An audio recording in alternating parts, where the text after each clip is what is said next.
শুরুতেই একটা প্রশ্ন করব তোমাদের। আচ্ছা বলো তো, মাছ রান্না বাঙালির থেকে ভালো কেউ করতে পারে?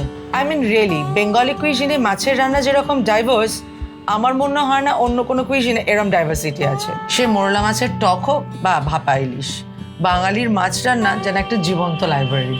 আর এই ডাইভার্সিটির এক রয়্যাল চ্যাপ্টার হলো কাতলা কালিয়া। বাট আজ আমি যেটা বানাচ্ছি সেটা ট্র্যাডিশনাল কালিয়া নয় কিন্তু, বিকজ আমি যে কাজু, ক্রিম আর পোস্তর কম্বিনেশনটা ইউজ করেছি এটা জেনারেলি কালিয়া ইউজ হয় না। সো আজকের রান্না হলো মাই ভার্জন, বোল্ডার, ব্রাইটার আর অনেস্টলি অনেক বেশি টেস্টি। প্রথমে আমি এই কাতলা মাছের পিসেস গুলোই নুন, হলুদ গুঁড়ো আর লঙ্কা গুঁড়ো মাখিয়ে রাখলাম 20 থেকে 25 মিনিটসের জন্য। একটু টাইম দিলে মাছের ফ্লেভারটা ধরে। Little trick but makes huge difference.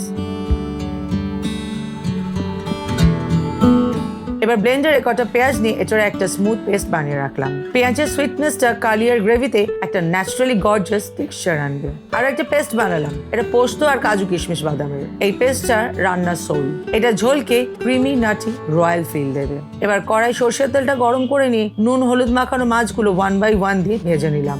সবকটা মাছ ডার্ক গোল্ডেন করে ভেজে তুলে নিয়ে ওই তেলেই দিলাম 1 স্পুন ঘি, ছোট এলাচ, বড় এলাচ, দারচিনি আর শুকনো লঙ্কা। দেন ওই পেঁয়াজ পেস্টটা দিয়ে কিছুক্ষণ কষাতে থাকলাম যতক্ষণ না একটু কালার চেঞ্জ হয়ে আসে।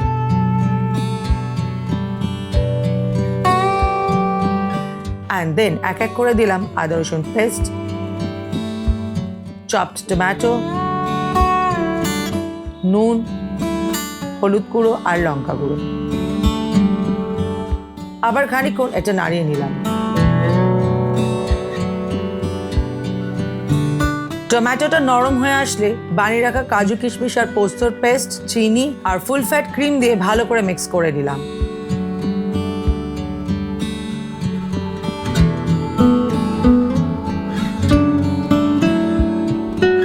কিছুক্ষণ সিমার করে নিয়ে ভেজে রাখা কাতলা মাছগুলো এক এক করে দিয়ে দিলাম এটায়।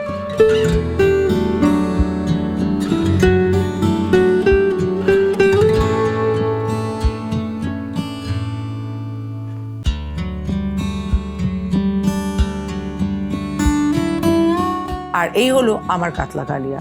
হ্যাঁ, ট্র্যাডিশনাল কালিয়া নয়, একটু নিজের মতো করে বানিয়ে নেওয়া। কেন বানালাম এরকম? আসলে ডিসিশনটা ইনস্ট্যান্টলি নিয়েছি। মাছটা একটু ফার্ম আর একটু ফ্যাটি ছিল। পোস্ত, কাজু আর ক্রিমের একটা সাটল বেস থাকলে এই মাছের রেসিপিটা আরো ব্যালেন্স হবে, একটা মেলো ফ্লেভার দেবে। So this version wasn't created to break tradition, but to match the dish to the fish and let its flavor shine the way it truly deserves. ভালো লাগলে বলো। Happy cooking. See you on the next one. Enjoy.